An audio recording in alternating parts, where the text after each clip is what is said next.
Oi, gente, tudo bem de novo? Tudo bem. Ok, Rafael, tudo bem com você? Eu vim contar um pouquinho de como é que foi a nossa história pra comprar o nosso apartamento aqui em Dublin. Faz 3 meses que a gente tá na nossa casa nova. O quadro ainda nem foi pregado na parede. O quadro vocês conhecem bem. E eu vim aqui pra gente relatar isso, que foi uma história bem longa, mas que deu certo no final, ok? Bem, então lá do começo, eu e o Rafael, né, a gente veio pra Irlanda, a gente já estava aqui há quase 3 anos e a gente resolveu que a gente queria ficar aqui mais tempo e que comprar a casa fazia sentido pra gente. O primeiro passo, a gente foi no banco, lógico, pegar mais informações, a gente chegou a visitar o AIB e o Bank of Ireland. E nos dois bancos, o que a gente ouviu foi o seguinte: nós éramos 2 contractors, por mais que a gente recebesse no banco tudo mais certinho, nosso perfil não era muito provável que a gente ia pegar o mortgage aprovado. Então a gente saiu de lá sabendo que um de nós dois precisava estar no permanente, no contrato permanente, certo? E além disso, quando a gente foi no banco, a gente descobriu que as nossas savings, né, que o dinheiro que a gente tinha não dava pra nada. Que a gente precisava de muito mais do que a gente imaginou. Isso porque a gente ouve muito falar que, tipo, o primeiro imóvel seu aqui na Europa, você precisa de 10% de entrada. 10% de entrada, 10% de entrada. Então era o que a gente tinha na cabeça, 10% de entrada. Só que quando a gente foi conversar com a gente do banco, a gente entendeu que, na verdade, tipo assim, 10% da entrada do imóvel, que o banco vai olhar se você tem, mais 1% que eles chamam de stamp duty, que é tipo para transferência de documentação da casa, do apartamento, tanto faz, que geralmente é esse 1% do valor do imóvel, mais uns 2.500 euros, mais ou menos, para o solicitor, que é o advogado que vai correr o processo com você, da tua casa, mais uns 2.000 euros que eles consideram que é pra você mobiliar a casa, pra você não morar no jornal, no chão. E mais 2.000 que o nosso agente falou que a gente precisava ter mais ou menos porque a gente não podia limpar a conta. A gente precisava pagar tudo e ter algum dinheiro extra. Então quando ele falou tudo isso pra gente, a gente falou, meu Deus do céu, a gente precisava de aí pelo menos... o imóvel que a gente tinha em mente na época era de um valor em média de 200.000 euros. Pra quem já está aqui, né, que já talvez esteja no processo, sabe que não é um valor alto, sabe que a gente tá com um valor bem baixo pra comprar uma casa, né, um apartamento. Então, assim, 200.000 seria 20.000 de entrada, mas eu vou tentar botar um esquema aqui, seria 20.000 de entrada. Tipo, 1% de stamp duty, que seria mais 2.000, 2.500, daria tipo 8.000, 9.000 euros a mais que a gente precisaria ter. Além dos 10%. Além desse valor, que seria o valor inicial para você dar entrada no processo de aprovação do mortgage, eles também avaliam eles também avaliaram, né, os últimos 6 meses de extratos bancários, certo? Nessa avaliação dos extratos bancários, eles estão procurando ver como que é a sua capacidade de repagamento para o banco. Na época que a gente aplicou, nosso aluguel era de 1.400 euros, tá? Era só eu e o Rafael que a gente morava na casa, a gente não dividia, então era tipo, do nosso dinheiro, a gente tirava 1.400 só pro aluguel. O banco vê aquilo como, tipo, você não vai pagar aluguel quando você tiver sua casa, lógico que você vai pagar o banco. E com você pagando esses 1.400, ainda te sobra um dinheiro que a gente estava salvando, no caso. Então ele vê isso com bons olhos, quer dizer que sua capacidade de repagamento é boa. E como o valor que a gente estava querendo pegar emprestado do banco, a parcela não seria maior do que o nosso aluguel, que seria menor no caso, era um bom sinal no ponto de vista do banco. Então essa análise dos 6 meses de conta é uma coisa bem recorrente aqui, pelo que a gente viu na época, todos os bancos fazem igual. Em relação ao tempo para pagar o mortgage, né, quantos anos você vai pegar esse dinheiro, a gente pegou em 30 anos, né, no caso, mas o máximo que você pode pegar aqui são 35 anos, pelo que a gente sabe. 35 anos, porém não pode ultrapassar a sua idade de 65 anos, a idade do aplicante mais velho. No caso, o Rafa, a idade dele, tipo, ele tem 32 anos agora, né, e a gente poderia pagar em 33 anos, mas eles deram 30 anos pra gente, que tipo, é isso. Se você tem 40, o máximo que você pode pra poder esticar isso são 25 anos. Se você tem 20, você vai pagar isso até no máximo quando você completar 55 anos. É assim mais ou menos que funciona. E nessa nossa primeira conversa lá com a gente, antes da gente aplicar e tudo mais, a gente descobriu que no banco que a gente tem conta, que é o Bank of Ireland, eles têm um esquema de Mortgage Saver, que é uma conta que se você coloca, se você tem 5 mil euros nessa conta, né, se você coloca mensalmente, sei lá, 1.000 euros, e em 6 meses você tem pelo menos 5 mil euros, então né, se você coloca 1.000 euros por mês, em 6 meses você vai ter 6 mil euros, que é mais do que 5 mil. Quando você tem um mortgage aprovado e você tem o dinheiro liberado, depois de um mês, eu acho, mais ou menos um mês e 45 dias, eles te dão um bônus por você ter salvado aquele dinheiro na conta deles de 2.000 euros. Então a gente tinha esse bônus que a gente ia receber depois do mortgage aprovado. Então a gente achou uma coisa boa, porque além da gente conseguir salvar o dinheiro num lugar que estava muito fácil para o banco ver que a gente estava salvando aquele dinheiro, pagando nossas contas e salvando aquele dinheiro ali, a gente também teria esses 2.000 euros, que no final das contas teve um monte de taxa em cima, acabou ficando 1.000 e pouco. Mas pelo menos é um dinheiro extra que veio, que a gente só encontrou no Banco da Irlanda. Não estou fazendo propaganda no Banco da Irlanda, mas foi o que ficou bom pra gente na época. Então foi isso, a gente saiu lá da conversa, sabendo que a gente precisava arrumar um emprego permanente, que a gente precisava salvar muito mais dinheiro que a gente tinha, e para depois, de fato, aplicar para o mortgage. A gente conseguiu correr, eu consegui um emprego permanente. O Rafa, como apesar de contractor, ele já estava como contractor há quase 3 anos nessa mesma empresa. Então, assim, ele estava sempre tendo um contrato renovado, que eles veem isso com bons olhos. Então, eles super consideraram isso como quase se ele fosse um permanente, entendeu? Não viram isso como um grande problema. Eu tinha conseguido permanente. Quando eu apliquei, eu ainda estava no... Não, tô falando besteira. Eu já não estava mais no probatório, quando a gente de fato aplicou. E a gente começou a, né, cortar gasto. A gente cancelou a academia, a gente comprou bicicleta pra ir trabalhar de bike e não pagar transporte, pode comer fora, pode viajar, e aí a gente fez aquela, né, aquela loucura ali, super recomendo o canal da Nath Curi. E a gente conseguiu levantar uma grana maior, além de ter o permanente também. Outra coisa que vale a pena mencionar é que quando a gente começou a fazer as comprovações, a gente tinha o dinheiro no Brasil, preso no Brasil, na verdade, porque era o FGTS do Rafa. Não fazia 3 anos que a gente estava aqui ainda, e o Rafa não tinha sido demitido do trabalho dele no Brasil, né? Não teve acordo nem nada, então ele estava com esse FGTS preso lá, tá? Então, o FGTS, por mais que você não consiga pegar ele, a gente conseguia tirar extrato e comprovar aquilo como uma savings no Brasil.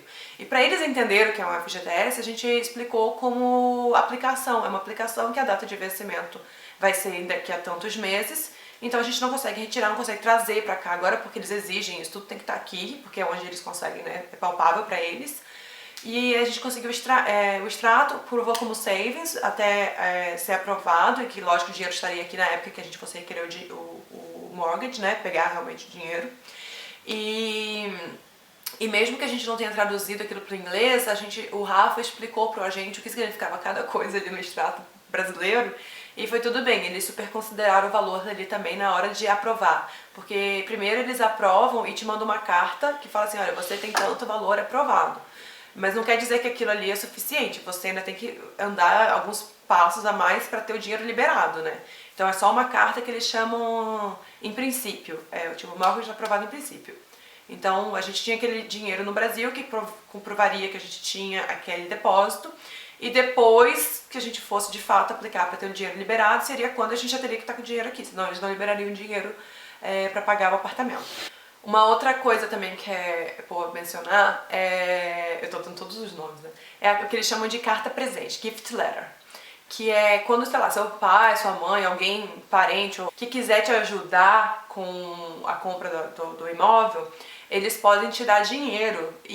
Só que se esse dinheiro está vindo da conta deles, se o dinheiro está vindo de onde quer que seja, que não seja da sua conta no Brasil, que você consegue tirar um extrato e falar assim, essa conta do meu nome está vindo da minha conta para cá, o Banco da Irlanda, eu sei que o AIB, por exemplo, falou pra gente que eles não ligavam para isso, mas o Banco da Irlanda especificamente, eles querem a comprovação que esse dinheiro está sendo dado, que é uma doação, que é um gift. Porque na hora deles calcularem a sua capacidade de repagamento, eles não querem saber que você tem dívida pendente em relação a dinheiro que você pegou emprestado, entendeu? Então assim, eles não querem correr o risco de não receber o dinheiro deles. Então você meio que, a pessoa que tá te doando o dinheiro, ela tem que assinar uma carta e mandar pra cá, carta física mesmo, dizendo que ela está te dando aquele dinheiro que ela não quer de volta. Só assim eles conseguem considerar esse dinheiro como parte do seu depósito. Então a gente já tinha lá um pouco mais de dinheiro salvo, a gente já tinha o meu permanente que já estava tudo certo, e aí a gente tinha os 6 meses já certinho na conta, que a gente poderia mostrar pra eles sem problema, sem estar gastando em pub todo dia, restaurante todo dia, que eu já ouvi falar também que eles não consideram isso bom, né, se você gasta muito fora. Então sempre que a gente ia, tipo, vamos no pub hoje, a gente pegava dinheiro físico e pagava só pra não correr o risco deles acharem que a gente estava gastando muito com besteira. Enfim. Então quando tava tudo certinho, a gente deu a aplicação, fez a aplicação no banco, né, que tipo, basicamente você entregar, eu tive que entregar meu JNIB, eu tive que o Rafa o passaporte dele, a gente teve que entregar salary certificate da empresa, a empresa faz, já é tipo um salary certificate pra mortgage mesmo, é um formulário que você entrega pra empresa, a empresa preenche pra ti, dizendo quanto você ganha, as coisas do gênero. A gente teve que preencher um formulário do próprio banco, a nossa certidão de casamento, que eu não tenho certeza, mas eu acho que foi traduzida. A gente já tinha. E todas essas coisas, em 5 dias úteis, o banco já retornou, dizendo que foi aprovado, e o valor, tudo certinho. Então a gente já tinha aquela carta aprovada. Que muita gente às vezes fala que assim, o banco aprova pra ti 3,5 vezes o valor do teu salário, né? O valor do salário em conjunto dos aplicantes. Só que muitas vezes as pessoas não consideram que se você não tem o depósito, como foi o nosso caso, o valor que foi aprovado pra gente foi de 198 mil euros, isso vindo pelo banco, né? Mais os 10% que a gente teria que dar, que seria tipo mais os 20 mil. Na verdade, tanto faz. Esse 198, ele é o que o banco vai me dar. Se eu quiser comprar uma casa de 300 mil, o problema é meu, eu tenho que ter os 102 mil para completar aquilo ali de entrada, entendeu? O que acontecia é que o nosso salário em conjunto, 3,5 vezes nosso salário, seria mais do que esses 200 mil, entendeu? Só que como a gente não tinha o dinheiro pro depósito inicial, eles não aprovaram mais, porque a gente não poderia pagar mais aquele depósito, entendeu? Não sei se tem algum banco que faz isso, mas a gente não conseguiu a aprovação de mais valor, de um valor maior, porque a gente não tinha o dinheiro da entrada. Então vamos lá, só para arredondar mais ou menos. A gente tinha 200 mil aprovado pelo banco e a gente tinha o depósito, né, que eram uns 20 mil no caso, e mais todas aquelas taxas que eu comentei no começo que o banco exige que você tenha quando você vai fazer a aplicação, né, que daí dava mais uns 8, 9 mil. Então quando a gente foi olhar para apartamento, a gente sabia que a gente podia pegar um apartamento que fosse no máximo 220 mil euros. E aí começa outra fase da compra da casa, né? Que é você ir em busca da casa. Você tá com a letter ali aprovada. E a gente foi pro Daft, né? Que até tem outros sites, mas a gente achou o Daft, mas tipo, tudo que tinha nos outros no Daft também. E quando você vai olhar as casas que estão à venda, existem geralmente as casas que eles têm os open viewing, que é quando tem um dia e um horário específico, que vai todo mundo lá, tá todo mundo junto. E essas que não tem open viewing, na verdade você liga pro agente e você marca com a gente um horário, ou que ele também já vai mostrar pra outras pessoas, é uma coisa menor. Mas tanto faz, ambos os casos tá sempre cheio. Sempre cheio. Como a gente queria que nosso apartamento fosse aqui em Dublin, e por um valor de 220 mil, não é muito alto para um valor de uma casa aqui em Dublin. Se a gente fosse sair de Dublin a uns, sei lá, 50, 100 quilômetros, não sei exatamente daqui, a gente comprava uma mansão. Nem tanto, mas enfim, aqui em Dublin eram apartamentos bem pequenininhos. E a gente estava procurando por um que fosse pelo menos 2 quartos. E por esse valor você encontra facilmente apartamentos por 1 quarto em condições bem precárias. Esse era o nosso plano, era o nosso desafio.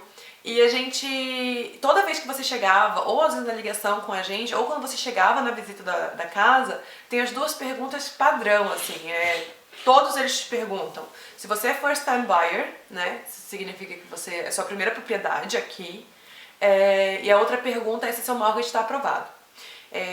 Então assim, são as 2 perguntas básicas, eles vão pegar seus dados, seu telefone e vão anotar lá na planilha deles.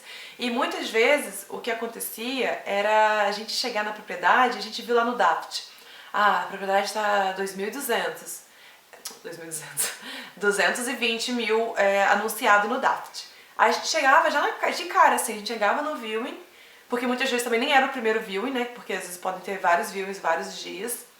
E a gente foi virar pra gente e falar assim, a oferta já está em 235.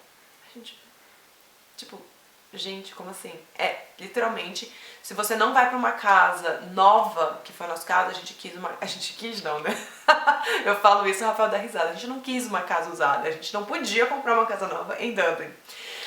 Os preços das casas novas aqui em Dublin, eles começam por 400, 420 mil, então era totalmente fora de cogitação. Então, como a gente estava indo para uma casa de segunda mão, as casas aqui elas vão praticamente para leilão. A gente chegou a ver literalmente casas que foram anunciadas no Daft por 215 mil e que a oferta foi fechada em 250.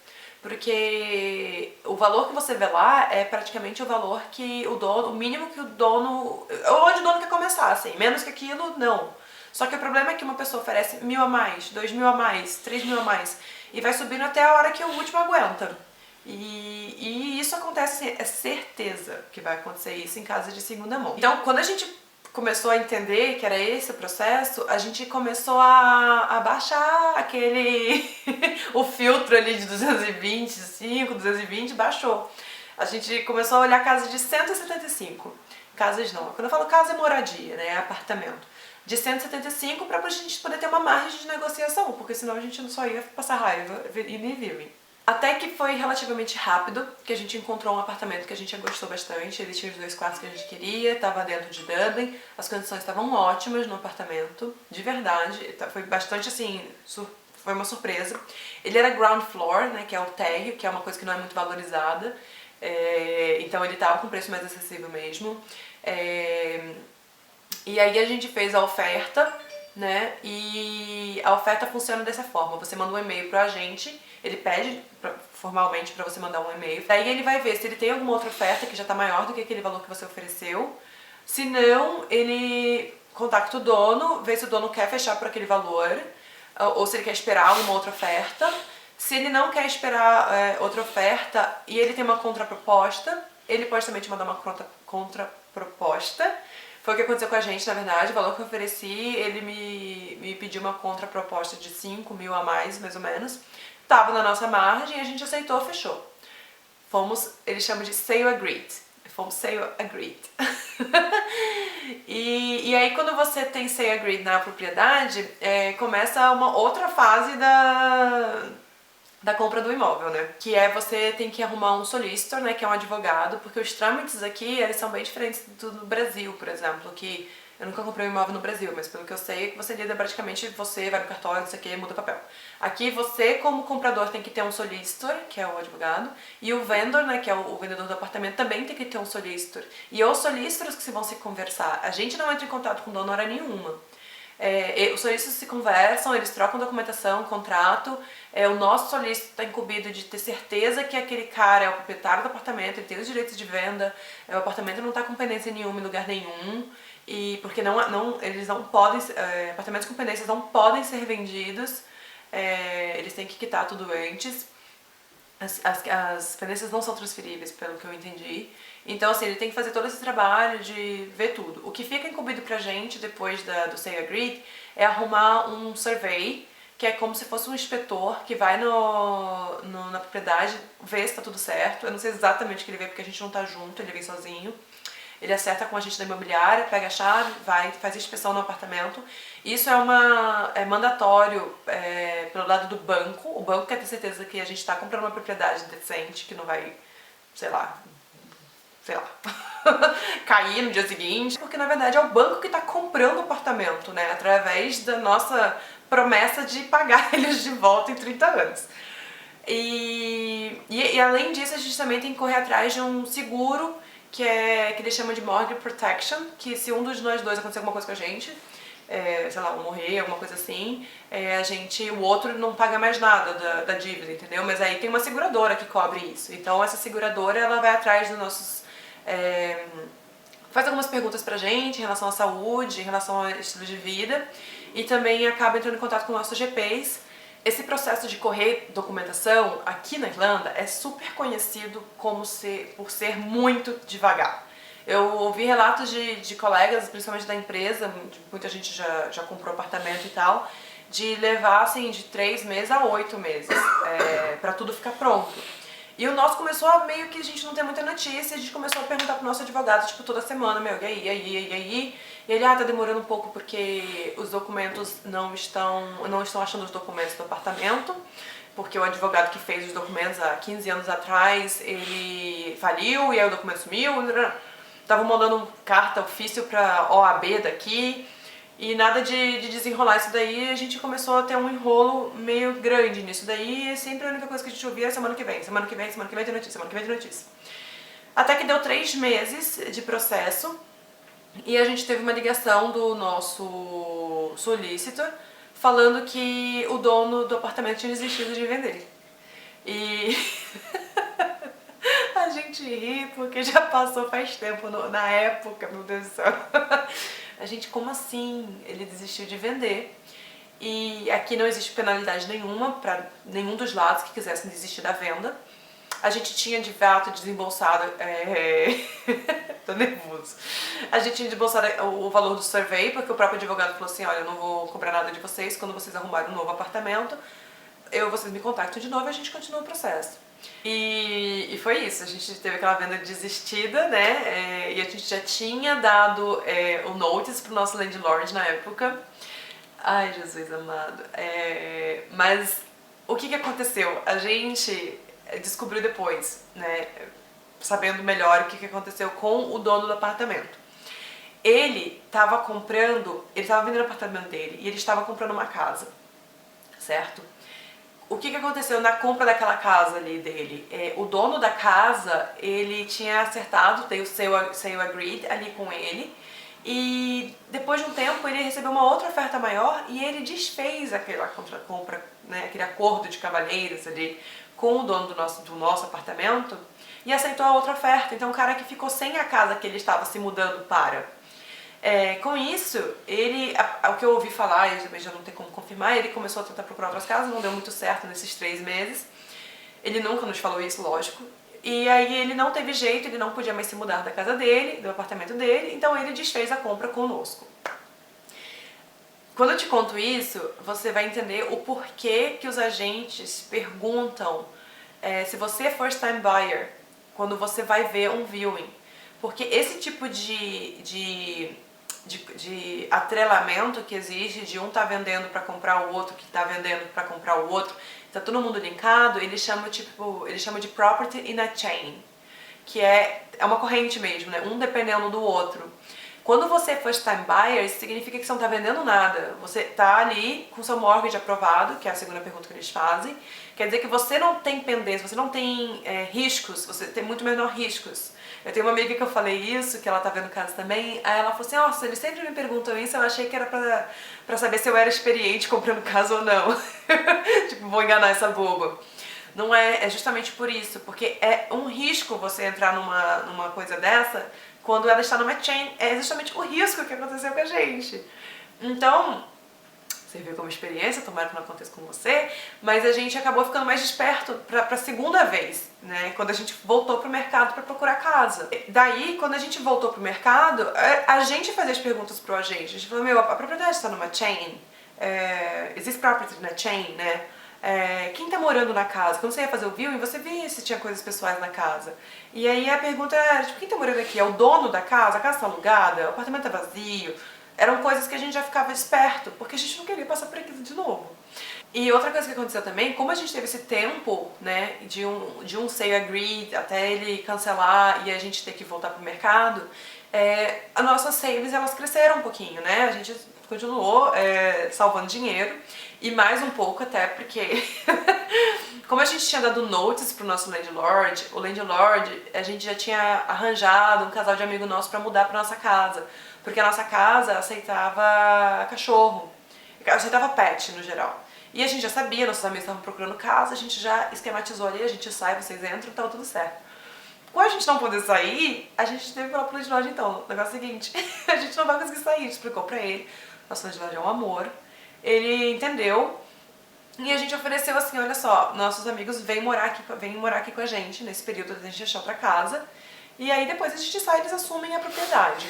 O landlord falou, beleza, ele subiu um pouco o aluguel, porque ele não é bobo nem nada, e a gente dividia aquele aluguel, então a gente continuou salvando um pouco mais de dinheiro, né, o que nos fez crescer nossas savings.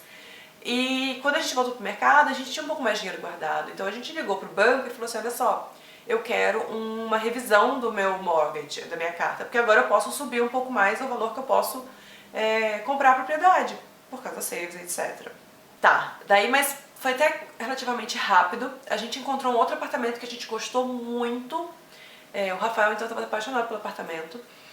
A gente conseguiu o sale agreed, mas o apartamento, a única pergunta que a gente não tinha feito, que era muito importante antes de ir pro sale agreed, era a questão, que vai ser bem complicado de explicar também, mas eu vou explicar no final do vídeo, que era a questão que o apartamento tinha problema com pirate, ou pirata, não sei, chama pirate. No português chama pirita. Eu vou explicar, isso é uma coisa que acontece, que é famosa aqui na Irlanda, mas a gente vem de fora, às vezes a gente não tem consciência. Eu só sei disso porque tem uma amiga que passou por isso.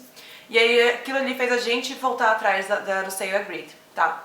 Então dessa vez foi a gente, mas foi muito rápido. Foi questão de um dia sale agreed, a gente descobriu, voltou atrás, cancelamos a compra, voltamos pro mercado, achamos um apartamento que a gente amava, amou, apaixonou.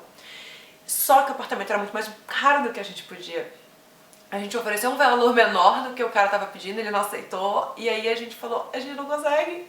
Foi daí que a gente gritou, socorro, e a gente pediu pra nossa família, fazer uma rapa na família, aquela vaquinha, tipo, quem tem, tipo, R$2, pelo amor de Deus. Todo mundo já tava muito acompanhando a nossa saga, já tava todo mundo, tipo, muito ansioso. E aí todo mundo fez uma rapinha, e aí entra aquela história que eu comentei antes da gift letter. A gente não podia simplesmente transferir um dinheiro, ainda mais com o nosso mortgage aprovado, a gente não podia transferir aquele dinheiro do além pra nossa conta sem provar de onde ele veio. E o Banco da Irlanda, ele precisa dessa comprovação, né? Então a gente teve que pedir uma gift letter, a gente pediu pra uma pessoa só, jogou todo o dinheiro na conta dela, tipo, que a gente arrecadou no Brasil, e essa pessoa mesmo transferiu pra gente.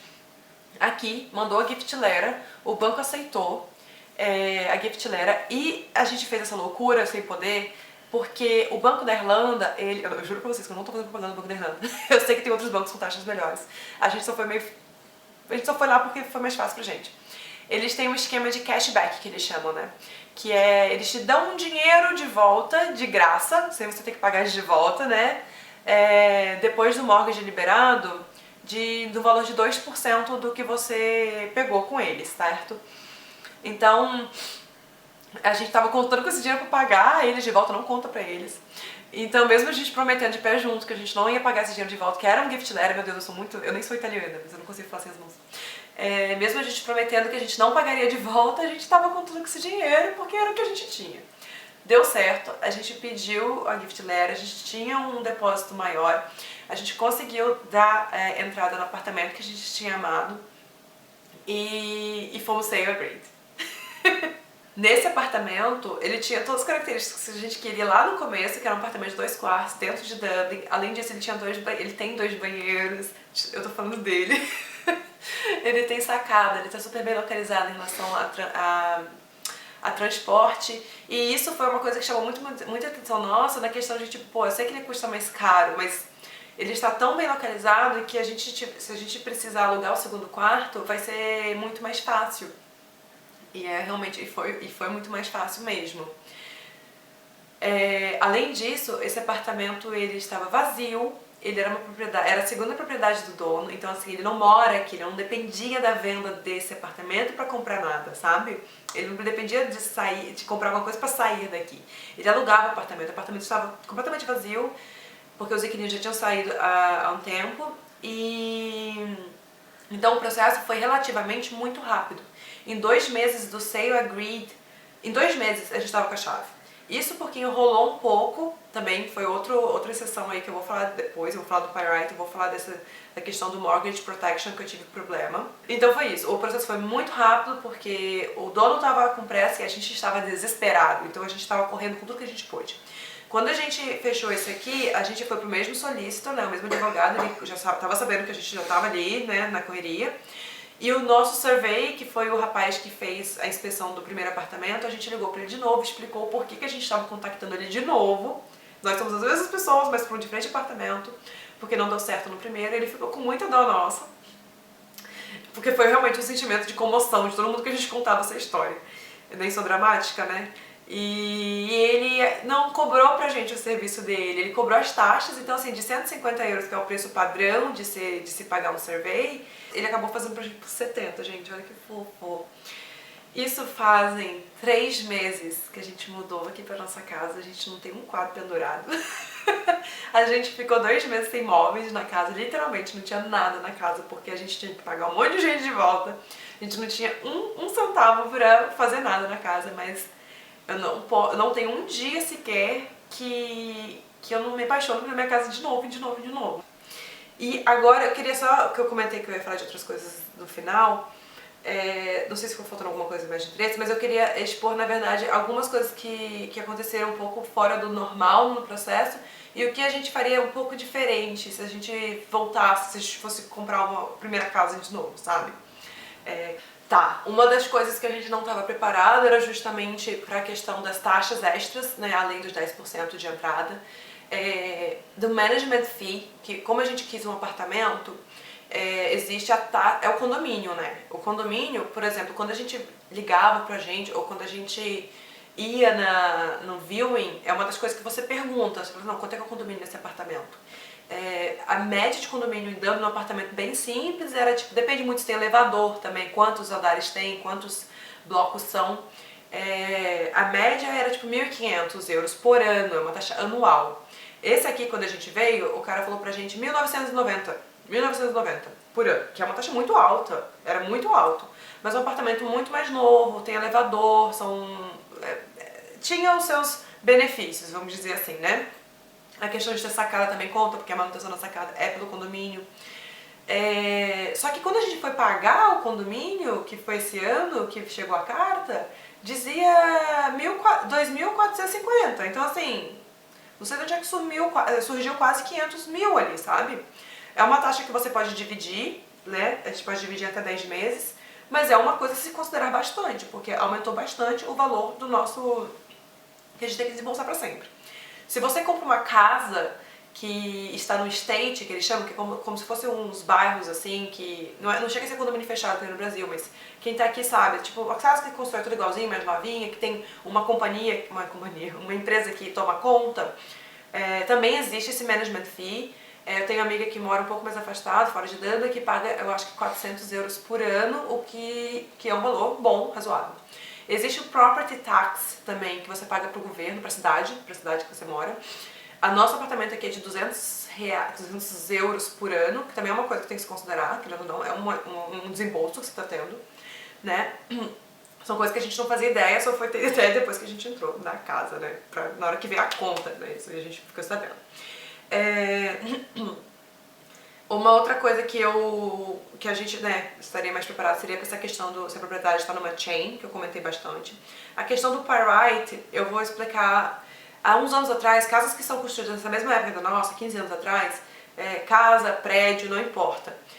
Teve um boom aqui na Irlanda, há 15 anos atrás, de casas sendo construídas muito rápidas. E tiveram muitas importações de material para fundação, muitas importações de materiais. E teve um material de fundação de prédio que veio contaminado com pirita. Pirita era um mineral que, para quem conhece, era até chamado no Brasil de o ouro dos tolos. Que ela parece muito com ouro, ela é dourada, bonita, só que ela em contato com água, ela expande. E esse material foi usado na fundação dos prédios. Gente, você não precisa ser nenhum engenheiro especializado em estrutura nem fundação para saber que ter contato com água na Irlanda não é muito difícil. E o material que expande na sua fundação vai desestabilizar toda a propriedade. E isso foi assim, estima-se que mais de 100 mil casas foram afetadas por essa fundação, por esse material na época. Eu tenho amiga minha mesmo, que inclusive é dona dessa planta aqui, que comprou uma casa na época. A casa estava contaminada, você não pode vender a casa, você é proibido de vender a casa. A construtora faliu, a seguradora da construtora faliu, o governo tomou conta, porque tiveram que refazer todas as fundações da casa. Uma casa que tem pirita, que não foi refeita a fundação, ela não pode ser vendida de forma alguma.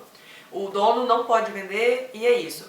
Uma casa que teve pirita e que foi refeita a fundação e está com um atestado que eles chamam de Green Certificate, ela pode ser vendida. Mas eu não compraria. Eu, Alina, não compraria, principalmente por acompanhar muito de perto essa minha amiga que aconteceu isso com ela. E saber as condições que eles refazem a casa e saber como que a casa não é totalmente tá tirando a fundação da casa. Eu não faria. Eu não compraria. E foi isso que aconteceu naquele segundo apartamento que a gente foi sem a grid. A gente não perguntou se tinha Pyrite. E aí a gente lembrou, e aí a gente perguntou, e eles falam assim, a gente tem o Green Certificate. Eles não são obrigados a falar que tem, mas se você pergunta, eles são obrigados a falar. Ou manda um e-mail, qualquer coisa. Eles são obrigados a falar que eles têm o Green Certificate. E o Green Certificate significa isso, que eles tiveram, arrumaram e não tem mais problema. No caso aqui, a região que a gente estava foi uma região bastante afetada, só que não todos os prédios foram afetados. Depende muito do bloco que você tá. Foi uma coisa que eu perguntei e aí eles falaram, não, a gente não teve pirita, a gente não tem certificado nenhum porque nunca foi encontrado. Então aí tudo bem. Outra coisa que deu problema que foi o meu Mortgage Protection. Essa história vai ser ótima, principalmente pra gente brasileiro. Eu estava na mesma época que a gente estava rodando o mortgage, eu estava indo na minha GP e eu pedi pra ela um encaminhamento para um especialista, em câncer de mama, porque eu tenho histórico familiar e a gente, né, queria fazer uma coisa preventiva e aqui na Irlanda não se faz muito. Mas eu insisti muito, minha GP já me conhece, eu já dei uma pressionada nela e eu falei, não, olha, eu preciso porque eu vou morrer e eu preciso disso. E aí ela me encaminhou para um breast specialist. E nesse processo, quando o Mortgage Protection entrou em contato com a minha GP colocou lá, não, a Alina tá ok, ela tem esses exames aqui recentes, aqui, sei que lá, e tem pendente o encaminhamento pro especialista de câncer de mama. O Mortgage Protection não aceitou, eles me recusaram no Mortgage Protection. Só que sem o Mortgage Protection, você não pega mortgage em lugar nenhum. Gente, eu chorava tanto quando eles me ligaram. Eles me ligaram na véspera do dia que eu ia pegar a chave. Tava tudo certo, amanhã eu vou pegar a chave. Tanto que levou 2 meses, mas com esse delay. Eu só sabia chorar, quero ir embora, voltar pra casa, aquele desespero dramático, meu Deus do céu. E a gente conseguiu, junto com a minha médica maravilhosa, eles falaram assim, não, você precisa do relatório do médico dizendo que você tá bem, tá tudo certo, que é só uma medida preventiva pra gente liberar o teu Mortgage Protection. E, gente, qualquer pessoa que não sabe que as coisas levam 1000 anos. Eu liguei pra médica que ela tinha me encaminhado, a mulher estava de férias, foi um pega pra capar. Liguei pra minha médica, fui no escritório dela chorando. Chorei bastante aqueles dias. E ela conseguiu um encaixe num amigo, não sei aonde, eu paguei 180 euros na consulta. E consegui aquele relatório no dia seguinte, que geralmente levava uma semana, porque até um relatório leva uma semana pra ficar pronto. E aí eu consegui ir lá no dia seguinte pegar, e tava tipo bonitinho, ele dizia realmente que eu tenho um risco maior do que é normal, mas blá blá blá. O Mortgage Protection que era pra eu pagar 12 euros, eles me taxaram 16 por mês, que paciência. E consegui ser liberado depois de uma semana. Então assim, ele teve esse perrengue. Eu aconselho muito, se eu pudesse voltar atrás, eu não teria ido na médica, ou pelo menos eu teria esperado passar esse período. Eu não sabia que pendências médicas poderiam afetar a minha aplicação do mortgage. Outra coisa que eu também não faria, lógico, que era ter dado notice pro meu landlord tão cedo, talvez, sabe? Sem ter o contrato talvez assinado, porque depois de um tempo, depois do contrato assinado, leva algumas semanas, né? Então eu teria pelo menos esperado ali o último minuto, de fato. Não foi uma experiência ruim, mas de dividir casa com meus amigos nem nada, mas foi um estresse muito grande da gente ter toda aquela movimentação num período que já estava sendo estressante. Eu esperaria mais. A gente fica com aquele negócio, se eu der um notice no último minuto, eu não vou pegar meu depósito, ou já vou ter que pegar o depósito e depois pagar. O que aconteceu com a gente, desde o dia que a gente entrou aqui, no Bank of Ireland, eles não te dão nenhum período pra pagar o mortgage, assim, porque tá confuso. Por exemplo, o AIB, você pode pedir pra eles que nos primeiros 6 meses você não pague o mortgage e você pague só nos 6 meses finais. Tipo assim, em vez de começar agora, começa daqui a 6 meses, posterga um pouco esse início de pagamento. No Bank of Ireland não tinha esse postergamento. Postergação, amor, me ajuda. Mas a gente acabou... Adiamento. Mas a gente acabou que o último aluguel que a gente pagou até a gente pagar o próximo foram quase 2 meses, né, lindo? Deu essa diferença aí, sei lá, pra processar, não sei o que, então a gente ficou mais tranquila financeiramente ali. O depósito, lógico, que ajudou, da devolução do landlord, mas eu esperaria um pouco mais pra dar um notice. Ok. Isso foram os perrengues que eu voltaria atrás, o resto não tem jeito, o resto é isso mesmo. E outras coisas que eu daria de conselho no geral, assim, onde o sol bate. Quando eu li a descrição dessa casa, desse apartamento, no Daft, ele dizia que a casa... brincadeira, né? Ele dizia que a casa era só sudeste, face sudeste. Gente, só se a bússola dele estava quebrada. Essa casa não é sudeste, mas lógico que eu não confiei nele. Eu vim aqui, eu sabia ver a localização, que não é muito difícil, qualquer celular faz isso. A nossa casa, ela é nordeste, só que nordeste, o nordeste aqui na Irlanda não é igual no Brasil, que a gente tem face sul com uma face fria, face norte com uma face quente. Aqui é o contrário, lembra que a gente está no outro hemisfério. Então a gente tem, o apartamento ele é de quina, ele faz um dente, né?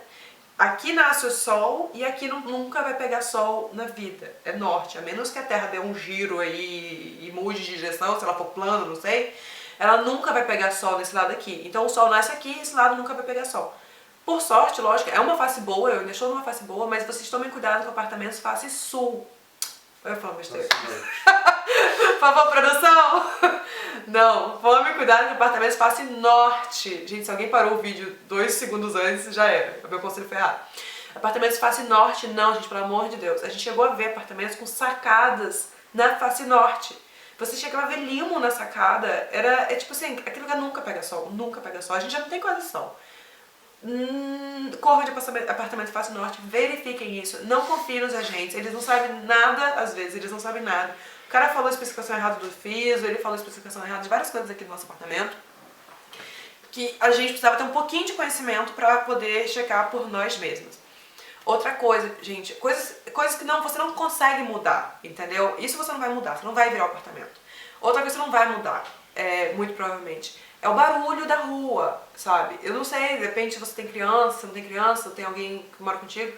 A gente chegou a ver apartamentos maravilhosos que a gente nem podia pagar. E numa rua, numa avenida super movimentada, mas você não conseguia ter uma conversa dentro da sala. Porque a gente estava totalmente exposto para a avenida.